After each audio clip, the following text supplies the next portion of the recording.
सर्वसामान्यांच्या हक्काचा आवाज जागर जनस्थान।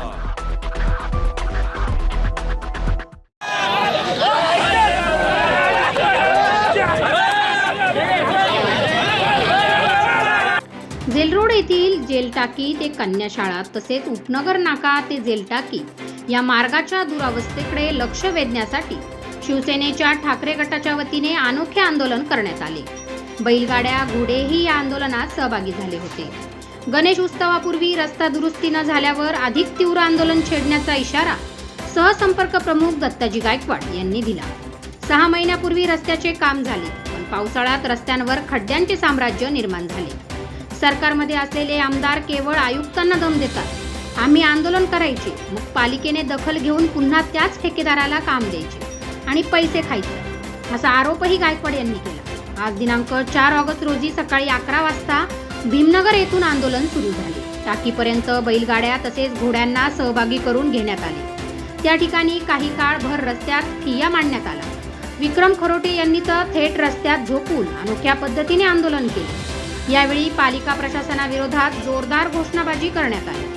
आंदोलनात सुधाकर बडगुजर, दत्ताजी गायकवाड, विलास शिंदे, वसंत गीते, योगेश घोलप, रतन बोराडे, दिनकर आढाव, बाळासाहेब शेलार, रंजना बोराडे, सुनील बोराडे, योगेश नागरे, राजाभाऊ लोखंडे, सुधाकर जाधव, भैया मनियार, सागर भोजने, विक्रम खरोटे, किरण डहाळे, मसूद जिलानी, योगेश भोर, सागर निकाळे, राजू मोरे, प्रशांत भालेराव, उमेश शिंदे, राहुल बोराडे, रोहन गांगुर्डे, मयूर आढाव, चंदू महानभाऊ, विनायक आढाव, आंदोलनाचे आयोजक नगरसेविका मंगला आढाव, नगरसेवक प्रशांत दिवे, कुलदीप आढाव, रोशन आढाव यांनी केले।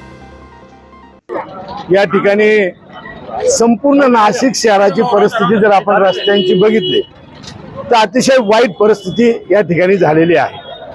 जे सत्तेमध्ये आहे तेच देखावा करण्यासाठी त्या ठिकाणी आयुक्तांना भेटता खोटं नाटक करतात, हे देखील संपूर्ण शहरातल्या लोकांनी बघितलेलं आहे। जेलरोड परिसरामध्ये या ठिकाणी रस्त्याची अवस्था आपण बघितली अतिशय वाईट आहे आणि म्हणून या ठिकाणी प्रशांत देवे असतील, मंगलाताई असतील, रंजनाताई बोराडे असतील, सगळे पदाधिकारी असतील, यांनी ठरवलं की या ठिकाणी आपल्याला प्रचंड मोठं असं आंदोलन करायचं आहे। त्यावेळेस मी विचार केला आंदोलन का करावं लागतंय। 6 महिन्यापूर्वी या रस्त्याचं काम झालं, डांबरीकरण झालं आणि 6 महिन्यामध्ये रस्त्याची अवस्था अतिशय वाईट झालेली आहे। आपण आंदोलन करायचं, पुन्हा हे कामं काढतील, पुन्हा त्या ठेकेदाराला कामं देतील, पुन्हा पैसे खायचं काम करतील आणि पुन्हा खड्डे पडतील। हे ठिकाणी बंद झालं पाहिजे आणि या आंदोलनाच्या माध्यमातून आम्ही एकच सांगतोय की 3-4 दिवसामध्ये गणेश उत्सव येत आहे।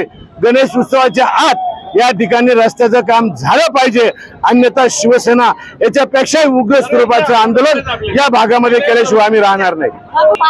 आपण जर बघितलं असेल हा रोड जो रोड आहे हा या नाशिक शहरामधला प्रसिद्ध जेल रोड आहे आणि या जेल रोड नव्हे याची परिस्थिती जर आपण बघितली तर अतिशय खराब परिस्थिती या ठिकाणी झालेली आहे। 10 ते 12 या ठिकाणी स्कूल आहेत आणि त्याही पलीकडे जाऊन देशामध्ये जे काही जे चलन निर्मिती होते ते या ठिकाणी प्रेस सुद्धा या ठिकाणी आहे आणि त्यामुळे या रस्त्याची परिस्थिती आपण काही महिन्यापासून बघितली तर अतिशय निष्कृष्ट झालेली आहे।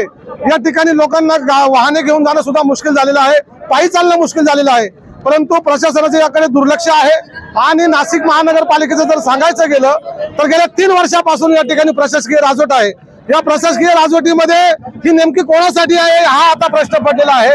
या नाशिकची सुरक्षा, नाशिकचं आरोग्य, नाशिक शहरातील जी काही रस्त्यांची परिस्थिती ही अतिशय दैनंदिन झालेली आहे। म्हणजेच हे शहर हे वाऱ्यावरती सोडण्यात आलेलं आहे। या शहराच्या नागरिकांचं कोणालाही काही देणं घेणं पडलेलं नाहीये।